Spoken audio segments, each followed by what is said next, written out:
Margot. Tell me now, have your neighbors drunk the Trump Kool-Aid? Are they following a bigot in chief that wants to drag us back to white supremacy, chains, and slavery?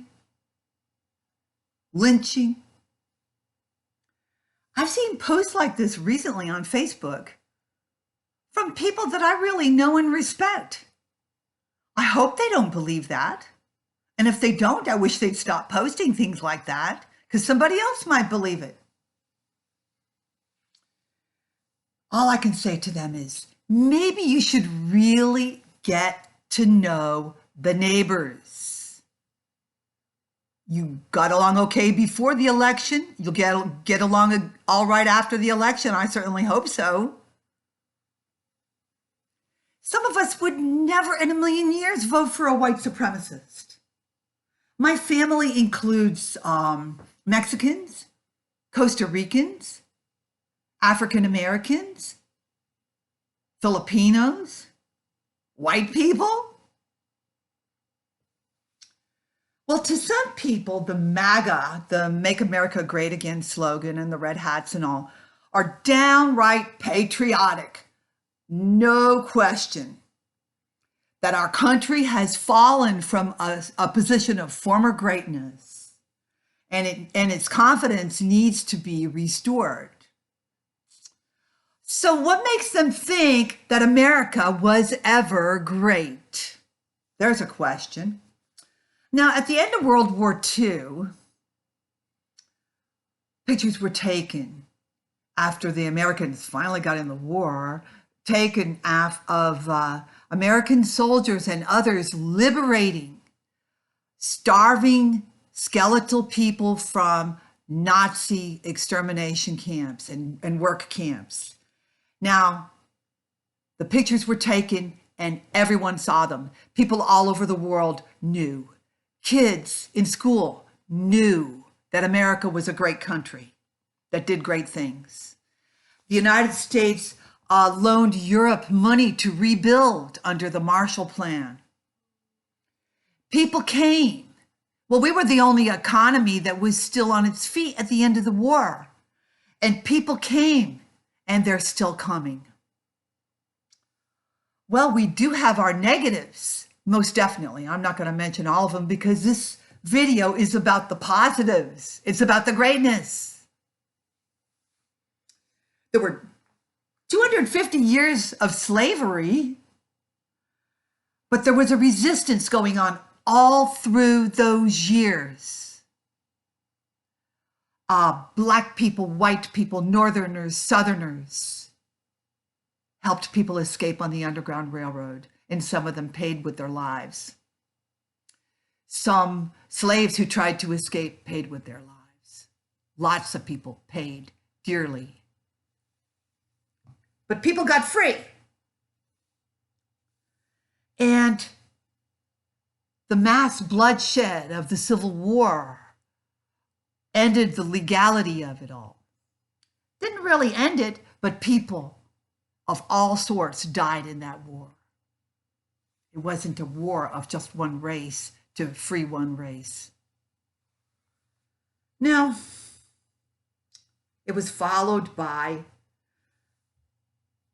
more white supremacy, because it's hard to make people change. You can make them obey a law, but you can't set their hearts right. And in a lot of cases, they weren't made to obey the law. Jim Crow laws, lynching, the tools of terrorism were used to keep people in line. If you had these racial characteristics, you were over here. You were allowed to do these things. You had to speak this way.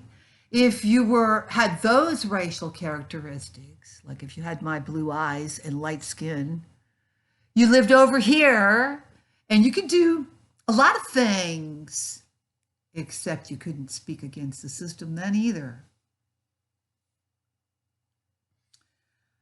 Now, I think TV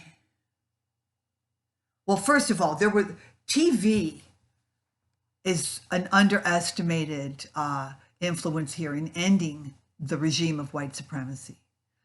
I lived in New Jersey, and there weren't any black people around. But in those days, the entire family would sit down after supper and watch the evening news. Well, we watched news that showed fire hoses and German shepherds being trained on innocent people just for protesting and being the wrong race.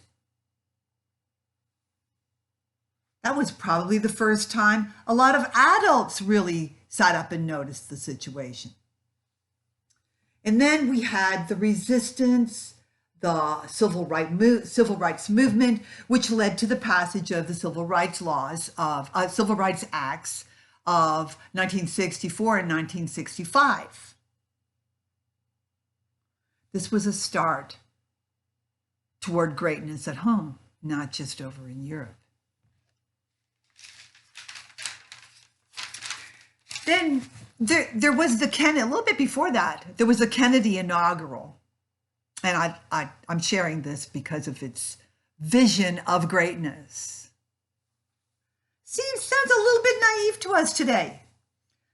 President Kennedy said, "Let every nation know, whether it wishes us well or ill, that we shall pay any price, bear any burden, meet any hardship, support any friend, oppose any foe, to assure the survival and success of liberty and justice for all." Now that does sound naive after 5 decades of serving as the police of the planet. But in contrast, today's view is constricted, small. Instead of solving problems of poverty, sickness, and how to get to the moon, we got small. He said, she said. Micro injustices amplified into macro. Now, a slogan like "Make America Great Again" is appealing. It's much better than "Vote for me because the other guy is a jerk." Hope and change was a pretty good one, a little vague. "It's morning in America" led to a landslide victory for Ronald Reagan. Hey, people, we have a future. God willing, we have a future.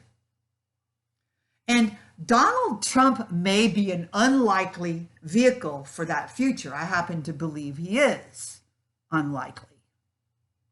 But he's the only candidate I've heard recently with that vision. Now, before you unfriend me on Facebook, please like, share, subscribe, comment, disagree with me. Anybody who knows me well knows that I really don't care if you disagree with me. I've got thick skin.